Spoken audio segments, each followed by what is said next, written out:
enjoy the seminar. Okay, thank you everyone for having me here today. So today I'll be presenting this research that we published in September of 2021 about a worked bone assemblage from 120,000 to 90,000-year-old deposits at Contrebandiers Cave, which is on the Atlantic coast of Morocco.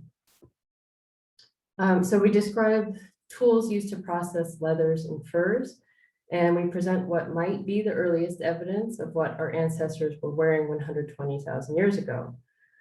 But of course, organic materials like clothing are very unlikely to preserve in ancient archaeological deposits.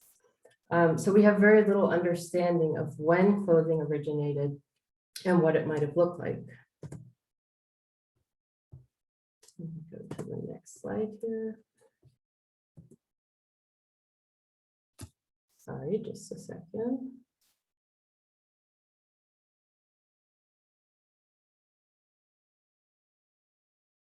All right. But I want to start with context here today and present this research in the order that it happened. So this work took place in the Maghreb, and the Maghreb is a region of North Africa that includes the Atlas Mountains and coastal areas in Morocco, Algeria, and Tunisia. And these three countries share biomes that have Mediterranean vegetation and a winter rainfall regime. And when I started this research, it was about reconstructing the diet and hunting behavior of early modern humans in this less well-known region of Africa. And this is important to understand because it tells us what kinds of habitats and prey early humans were capable of exploiting prior to their dispersal out of Africa. And the Maghreb is an interesting place for human origins research because so far nearly all of the Middle Stone Age cave sites that have been extensively excavated have Pleistocene human remains in them. And the archaeological record dates to the origins of modern humans and has early indicators of complex behavior.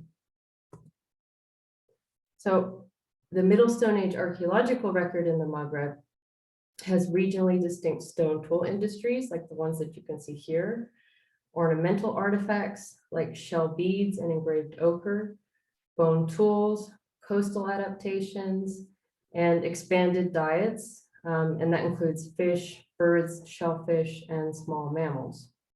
And these are the artifacts that are proxies for complex behavior and identify modern human behavior in the archaeological record. And these artifacts began to appear recurrently in the Maghreb of North Africa and the Cape Floral region of South Africa during Marine Isotope Stage 5E, which was an interglacial phase around 125,000 years ago.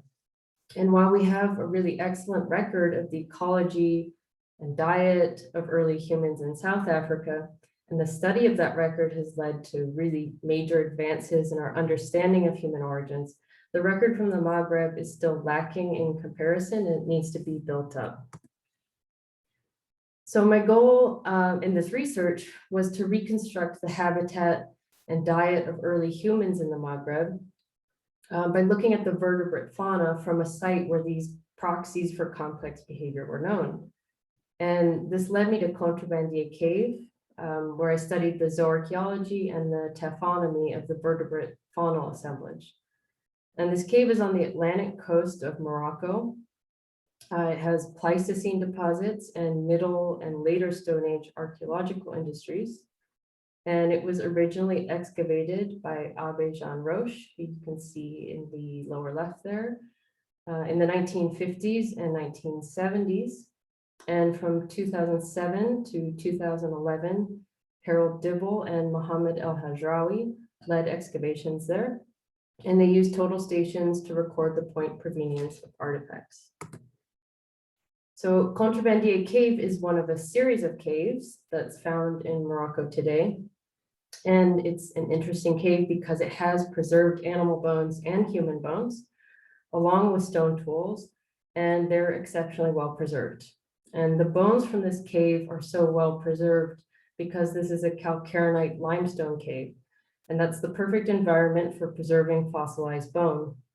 And in this cave, we piece plotted around 12,000 vertebrate remains. And the cave is about 250 meters from the modern Atlantic shoreline. So Vera Aldias studied the micromorphology in the cave, and there are 3 stratigraphic sectors. There's the central excavation area, sector 4 in the front of the cave, and sector 5 in the back of the cave. And Roche's previous excavations removed almost all of the later Stone Age Iberomaurusian deposits, but a very small amount is still in the front of the cave in sector 4. And sector 5 in the back of the cave only has Middle Stone Age Aterian deposits. And the central excavation area in the cave has Middle Stone Age Aterian and Maghrebian Mousterian deposits underneath the Aterian, and also MIS 5E beach sands at the base of the sequence. And here you can see a photo of those MIS 5E beach sands, and there's an anthropogenic combustion feature right above the beach sands. Absolute dating of the deposits was published in 2012, and we used a multi-method approach of electron spin resonance, thermoluminescence, and single grain optically stimulated luminescence to determine the ages. And there was age agreement between the 3 methods. And that tells us that the dates have a strong probability of being accurate. So we found that the Maghrebian Mousterian was deposited during MIS 5E and 5D, and the Aterian during MIS 5C. And the later Stone Age Iberomaurusian has been dated elsewhere in the Maghreb to 21 to 12,000 years ago. And very soon, the radiocarbon dating on bone from Contrebandiers will be published, and it also dates to MIS2 around 20,000 years ago. So there were a few surprising findings when I analyzed the animal remains from this cave. I analyzed all 12,000 bone fragments in the cave and found that humans were butchering large mammals, small mammals, tortoises, birds, and carnivores. And that left me asking, why would humans butcher carnivores? So let's take a look at the taphonomy of the assemblage as a whole. So starting with burning, I looked at burning severity and extent on all of the vertebrate remains. And large mammals and tortoises were burned at the highest rates, and carnivores and birds were burned at the lowest rates, and they were differentially burned. So burned carnivore and bird bones doesn't necessarily mean that humans were intentionally burning or cooking carnivores and birds, because when bone is in proximity to high temperatures, or it's in sediment below a fire, but not directly in the fire area, only some parts of the bone are carbonized. And that's the pattern of differential burning that I observed on the carnivores and birds. So I also recorded surface modification on all of the vertebrate bones to quantify rates of human versus carnivore accumulation. After recording and analyzing the tooth marks from carnivores and cut marks and hammerstone percussion marks from human activity, I found that there was little change over time. And there was a constant mix of human and carnivore activity. But for the large mammals, human activity was higher than carnivores in every level, except for that lowest level that dates to the MIS 5E high C-stand regression. So on tortoises, percussion marks were only found on the carapace scutes, and this is probably from using a hammerstone to crack the tortoise carapace open. And there were also cut marks on tortoise limb bones and scutes, and there were very few carnivore tooth marks on the tortoise bones. For birds, there was a mix between human and carnivore accumulation, but surface modification was low on the birds, and the sample size was also relatively low. There were only 317 bird remains. And there were a little over 1,000 small mammal, but not micro mammal remains. And here in the small mammals, I included rabbits, hares, and porcupine. but none of the smaller rodents. And again, for the smaller mammals, there was an even mix between human and carnivore accumulated small mammals. But in general, the surface modification was also low on the small mammals. And here we can see that carnivore bones also had cut marks, and around 8% of the small carnivore remains, so the small-bodied carnivores from the Middle Stone Age layers had cut marks, and I will come back to this soon. So there were some surprising findings in the taxonomic identifications of the vertebrates from Contrebandiers. There were 67 vertebrate taxa in the assemblage, and this is a very high number for a site of this age. And I think that I was able to ID all of these species because the excavation methodology that Harold Dibble used meant that all of the bones, every single bone, was saved and had its point of provenience recorded. So there was no excavation bias in the sample that I analyzed. Here are some highlights from the taxonomic identifications. Ruppel's fox, also known as sand fox, was the most frequently identified species of carnivore, and there were 152 remains. And an unnamed Canis species was identified.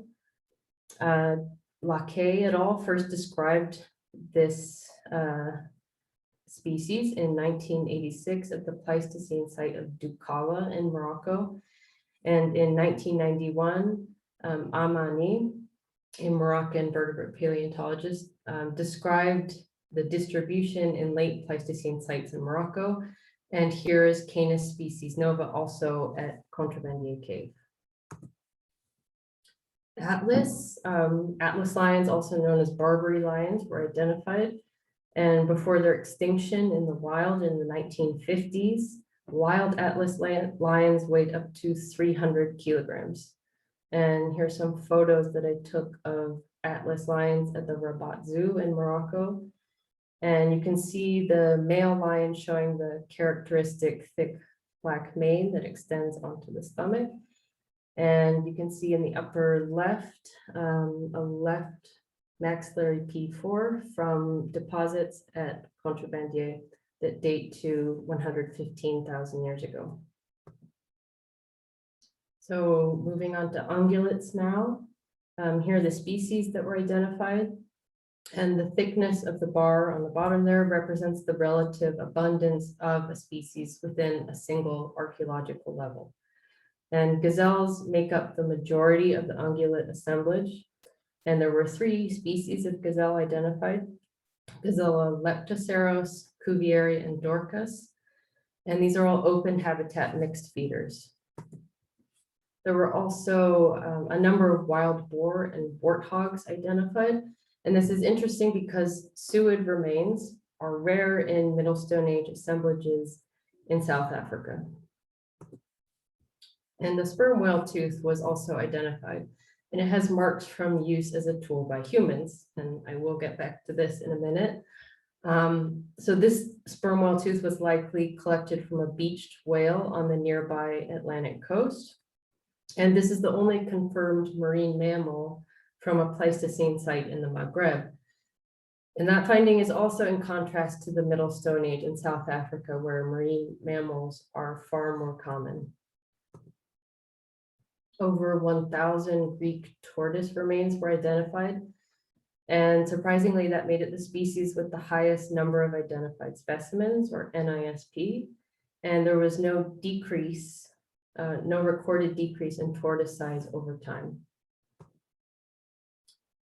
Fish remains are really rare in Middle Stone Age assemblages, but there were 38 bones from fish that can be found in rocky tide pools. And these fish bones likely preserved at Contrebandiers because Sparidae and Labridae have these really dense dentary and pharyngeal bones. So next, I calculated how many prey items were transported to Contrebandiers Cave using templates in GIS, and this is what the end product looks like. So red represents the areas with the highest number of bone fragment overlaps, and purple lines are cut marks. So I drew each identifiable bone fragment onto a template, and the number of overlapping areas on each bone template allowed me to calculate the minimum number of elements and then the minimum number of individuals. But even with 12,000 bones in this assemblage, the minimum number of individuals for bovids was low at only 41.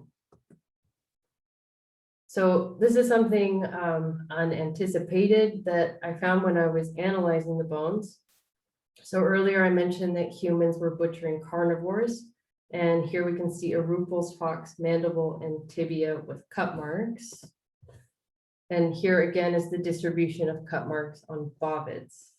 And what I want to show here is that when humans butcher bovids for meat removal, cut marks are concentrated on the middle and proximal shafts of all of the long bones. So when I was looking at the distribution of cut marks on fox remains, there were no cut marks on the fox humerus, rib, femur, and metapodial remains. And that's unlike the pattern that I saw on the bovid bones, where there were cut marks on all of the skeletal elements. And on bovids, cut marks were highest on the humerus, rib, femur, and metapodials, because that's where meat is removed from. But for foxes, there were cut marks, and those are shown here as green lines. And the cut marks were only found on the mandible, radius, ulna, and tibia fragments. And the lack of cut marks on the more medial bones, so the bones closer to the midline of the body, is inconsistent with butchery for meat, because the areas closer to the midline of the body hold more muscle mass and fat than the distal limbs. So I think that these foxes were skinned and for their fur. When animals are skinned for fur removal, the skin and fur on the metapodials is rarely included, so that's on the paws. And an incision is made at the ulna and the radius and the tibia to detach the skin from the paws. And the fur is then removed by pulling the skin towards the head in one piece. Sorry if this is getting a little gruesome. To detach the skin from the animal's head, incisions are only needed near the lips, so around the mouth, which would explain why there are cut marks on the mandibles. And if these foxes were butchered for meat removal, then I'd expect the butchery patterns to be similar to the butchery patterns that I saw on the bovids.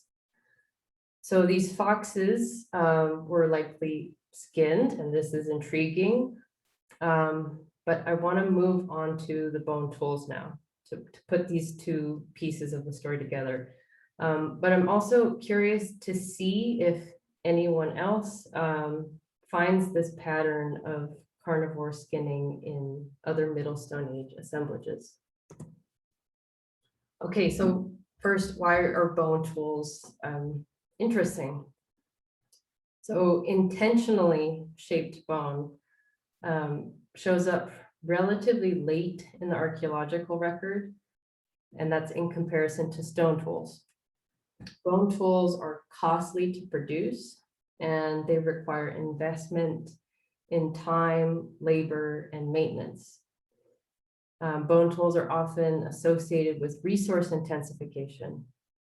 And the Middle Stone Age record of bone tools is patchy, and that implies that the technology appears and then disappears, or that their appearance in the record is affected by taphonomic biases. But bone tools are commonly found in the later Stone Age and Upper Paleolithic. So what exactly are bone tools? Bone tools vary regionally, and they're typically described as either formal or informal.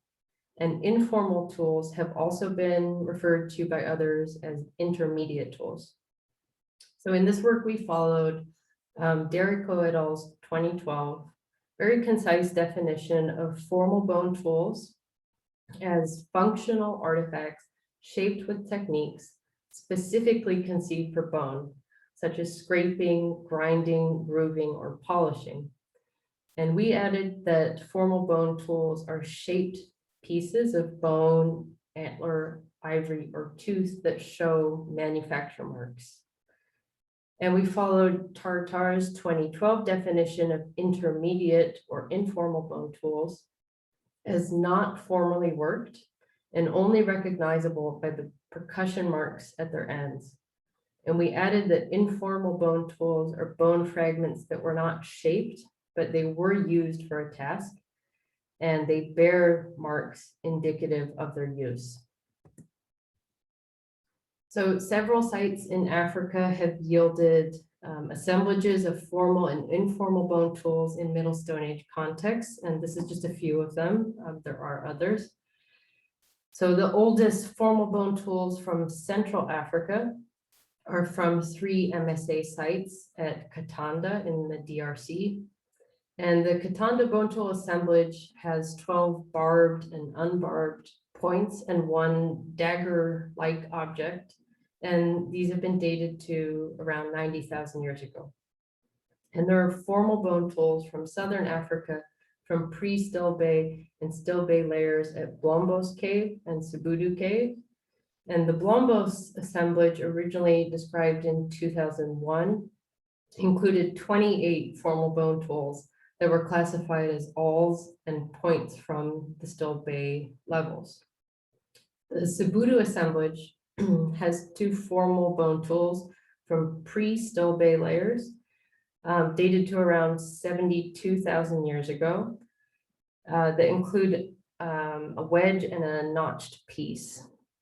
And there are also 21 formal bone tools in the Howson's Port and post-Howson's Port layers at Sibudu that are 64 to 57,000 years old. And in that assemblage, wedges, PSSDA, pressure flakers, smoothers, and sequentially notched pieces were described.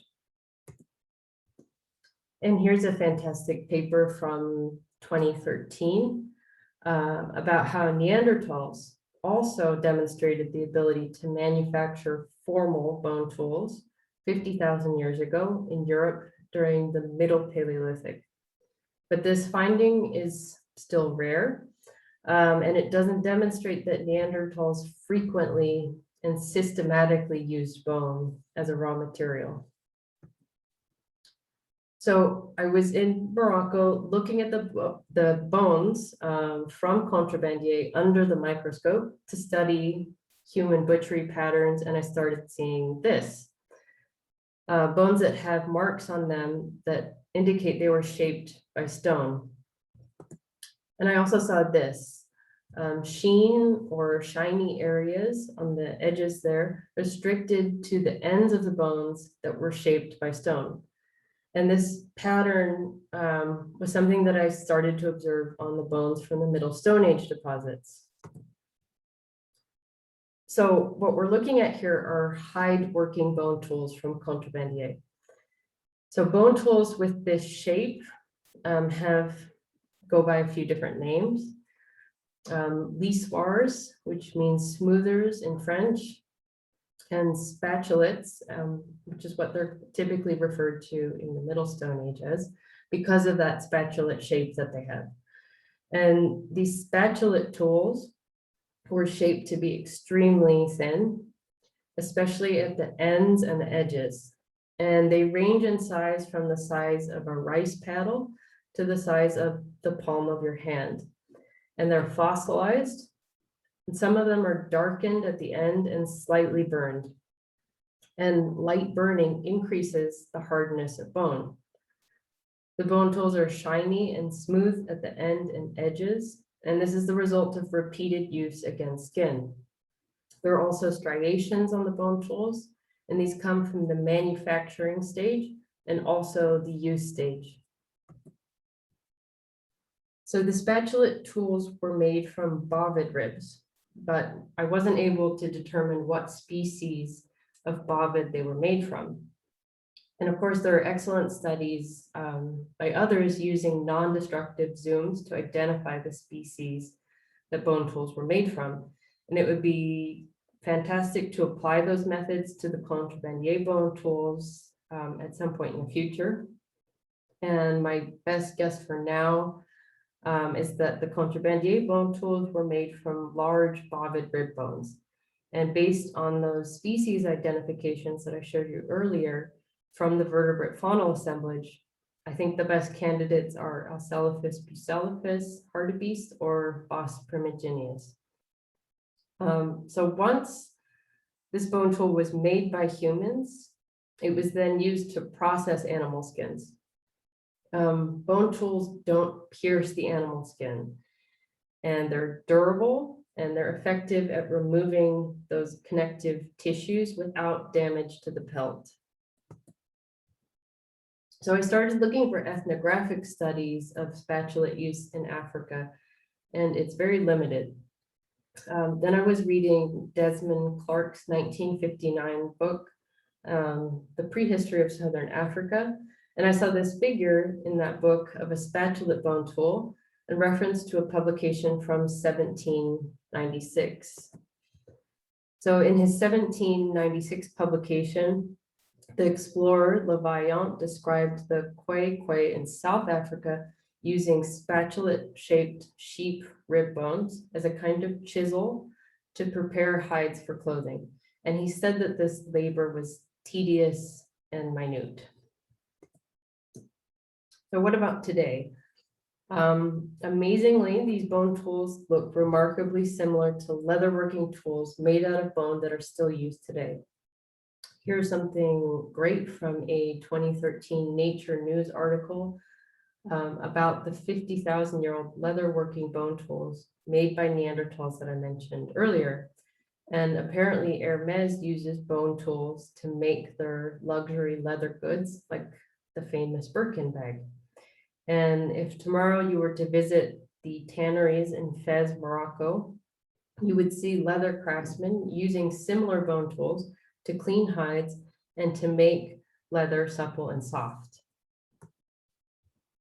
So a total of 62 bone tools were identified from Contrebandier, and that makes it one of the largest and one of the oldest bone tool assemblages. And in the bone tool assemblage, we identified pressure flakers. Those are pieces of bone used to finely and precisely shape stone, retouchers, wedges, and this whale tooth that I mentioned earlier.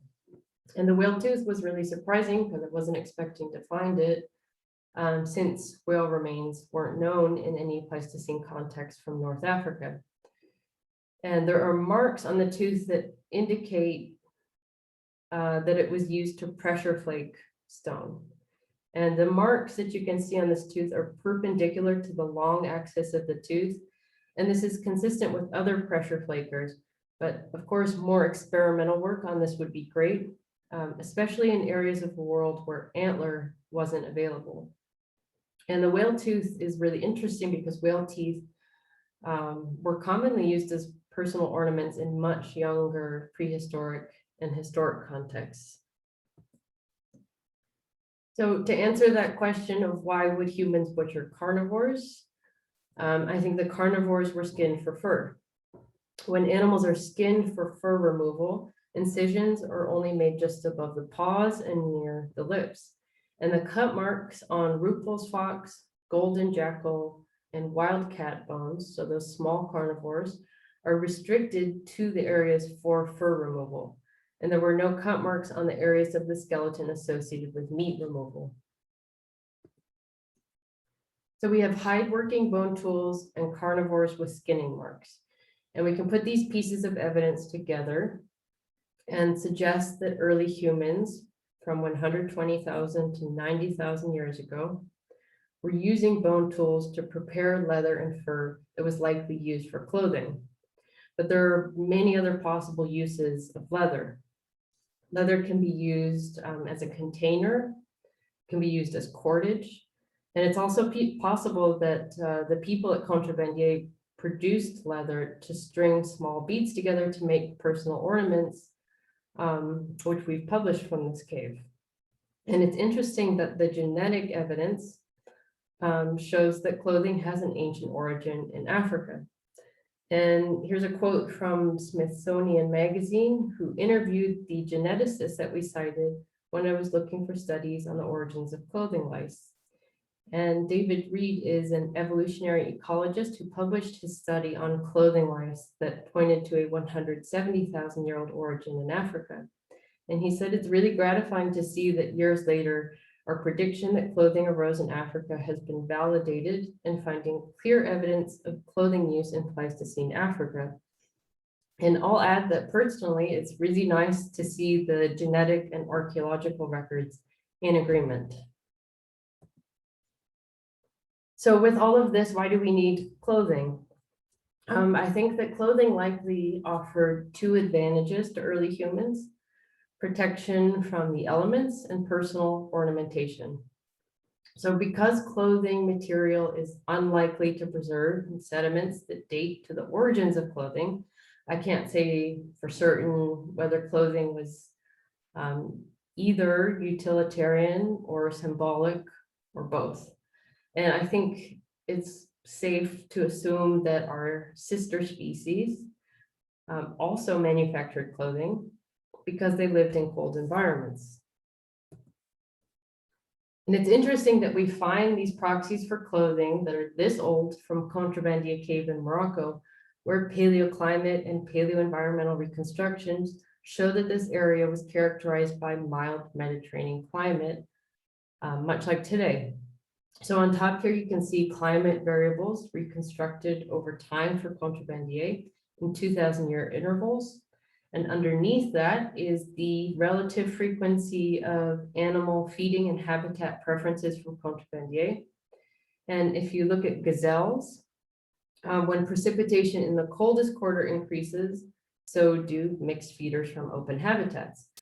And for suids, so wild boars and warthogs, when the precipitation in the warmest quarter increases, so do the omnivorous feeders.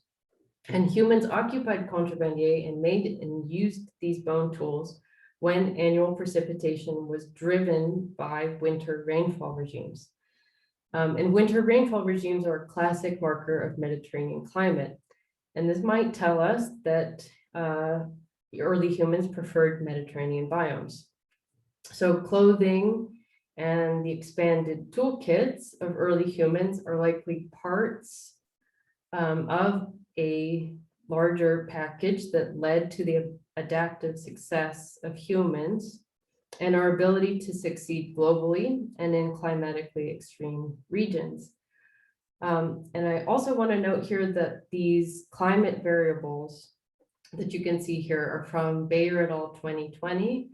And if you're interested in getting the climate variables for an archaeological site over the last 120,000 years, Professor Andrea Manica and Dr. Michela Leonardi, who you can see here on the bottom, from the Evolutionary Ecology group at Cambridge, have an R package that we are testing out and finalizing now called PassClim, and that's coming out soon, so check that out, please.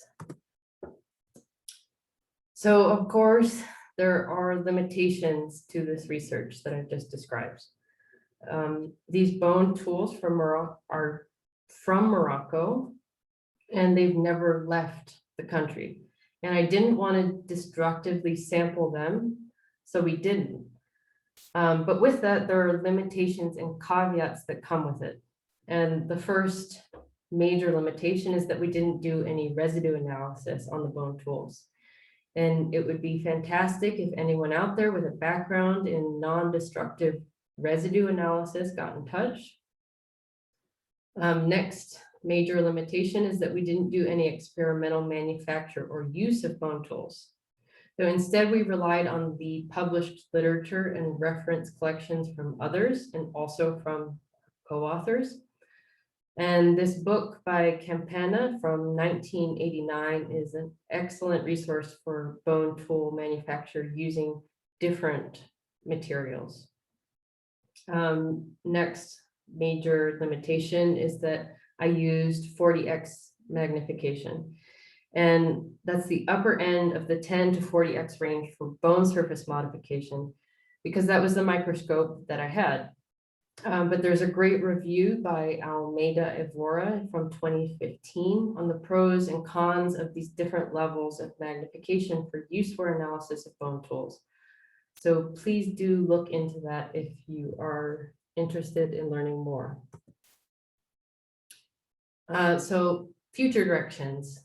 I think the next steps for this topic are studying other archaeological assemblages to see just how widespread this pattern of hide-working tools and skinned carnivores is. And here on the right, you can see a map of sites in Africa with published Pleistocene archaeofaunal assemblages from 2.58 million years to 11.7 thousand years ago, from a paper in Press led by Jessica Thompson. And while there are over 400 vertebrate assemblages here, very few of these have had formal taphonomic analysis. So I encourage any zooarchaeologists to check this out and see how many assemblages there are that still need detailed taphonomic analysis. And you know, if you're the one that does that taphonomic analysis, you might find some more bone tools. I'd also like in the future to team up with practicing leather workers for actualistic studies and experimental work, of course. I think that the time and labor investment aspect to these bone tools is really interesting, because experimental studies like that one I mentioned by Campana 1989 on leather working bone tools showed that these are not expedient tools. So each step in the manufacture process takes time and expertise. So for example, you have to break the rib in the correct location. You have to shape your bone blank roughly with stone tools and then shape the bone blank precisely with stone, either through scraping or grinding action, and that all takes time. And I think the time investment aspect is interesting because earlier tools in the archaeological record can be made expediently.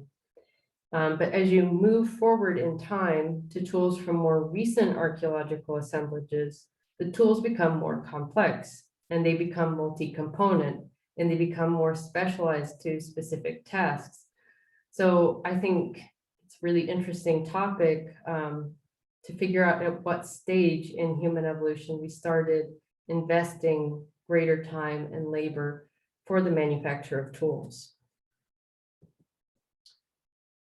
So we'll have lots more about Contrebandiers Cave in an upcoming special issue of Journal of Paleolithic Archaeology in honor of Harold Dibble's work at the site. And with that, thank you all very much for your time and for having me here today. Thank you, Emily. That was, yeah, very interesting and yeah, great talk. Please could you stop sharing your screen and then we'll now go into the Q&A. Okay. So just a reminder that you can submit questions through the chat, or you can raise your hand either physically or using the Zoom functions. So any questions for Emily?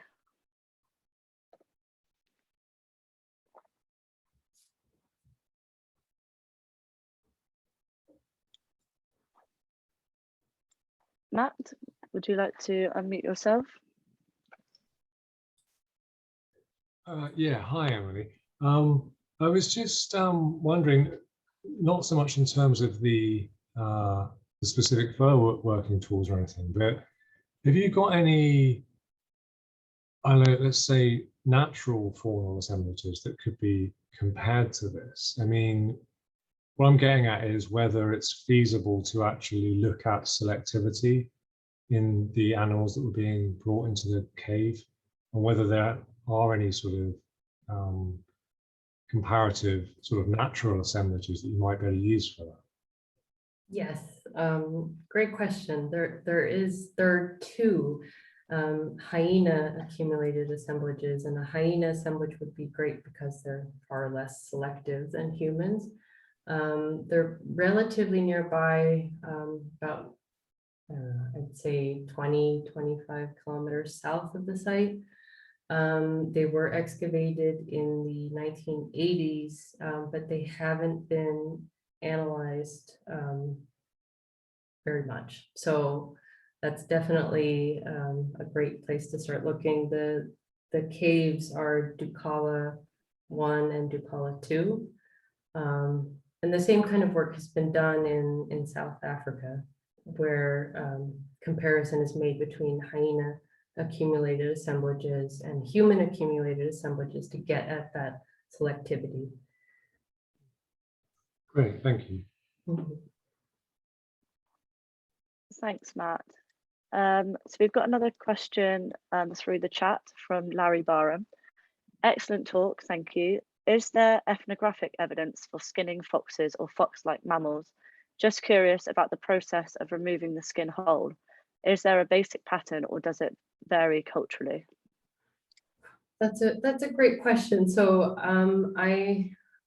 my background for the ethnographic evidence when I tried looking for it was very limited for skinning things like foxes and small carnivores.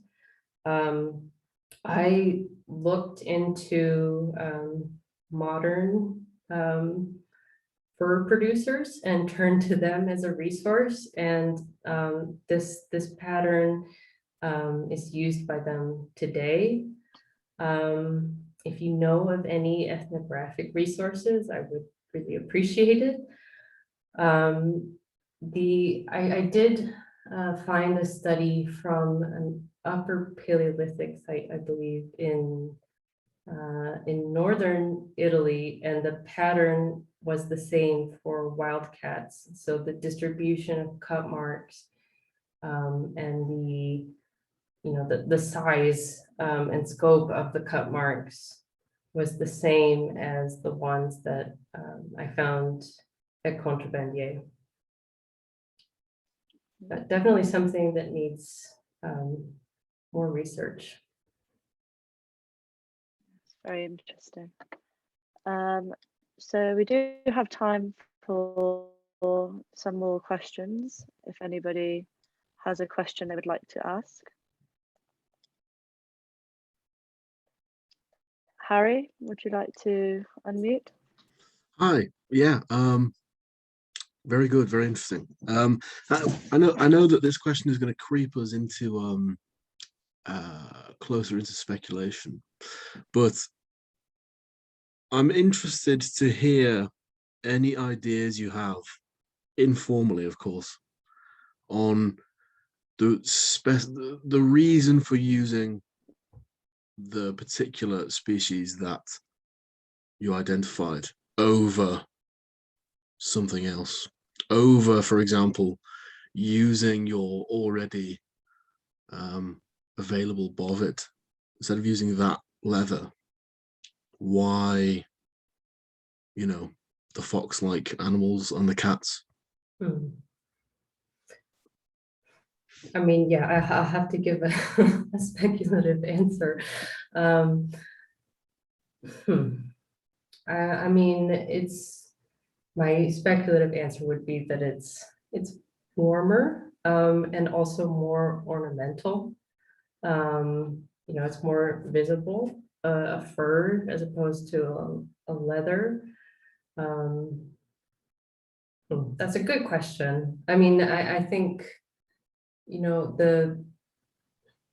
if you have it, if you can hunt it and capture it, then why not? If you have the technology to do that.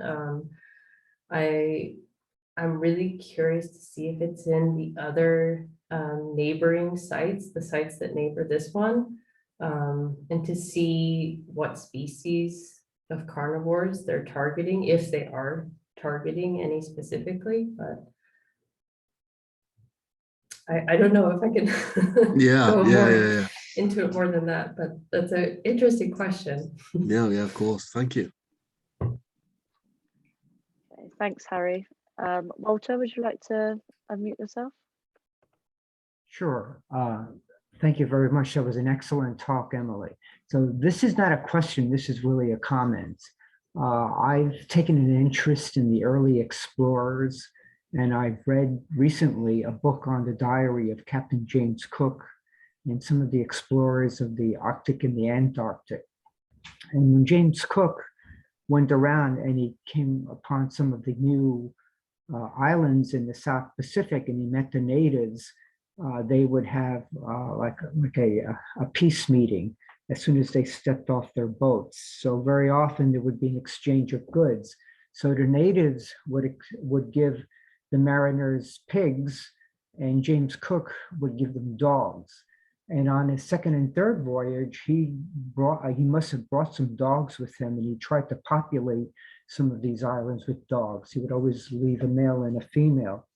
Apparently, also Cook and his crew ate dogs on their voyage, as well as the Arctic explorers. So apparently, and they described dogs as being very tasty compared to other meats. So it was a favorite animal because it is tasty, it's easy to domesticate and carry along. Foxes, dogs were evolved from foxes. Foxes are dogs out in the wild. So I can readily understand why the fox, the vulpes, was hunted and skinned and was a preferred animal of prey.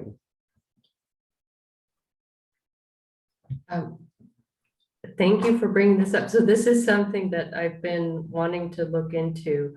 An assemblage where people were consuming the carnivores and not just skinning them, because I think that's really, that would be a great smoking gun comparison, to have side by side an assemblage where carnivores were only skinned for their fur, and next to it an assemblage where carnivores were consumed. Well, you know, the book that I read was published by Dover Press, and it is a summary of the most important writings of James Cook's diaries in his 3 voyages. And the books on the Arctic explorers were a variety of things. Shackleton's Endurance, Scott. They all ate dogs apparently, and they all brought many, many dogs, especially Arctic explorers, on their boats. And when a dog became fatigued after traveling through the snow, they thought nothing of butchering it. Another important thing that I learned is that dogs like to eat other dogs. And also if dogs see a weak dog, they will cannibalize it right away. That's all. Very interesting talk. Thank you. Thank you. Thank you, Walter. So we do have time for more questions, or if that is it, we can go ahead and finish up there. So, yep. Thank you, everybody, for coming along today. And thank you, Emily, once again, for the really interesting talk. Next week, we have a talk with Dr. Matt Pope from UCL. So make sure to come along for that. And yes, thank you, everyone, again, and see you next week. Thank you. Bye.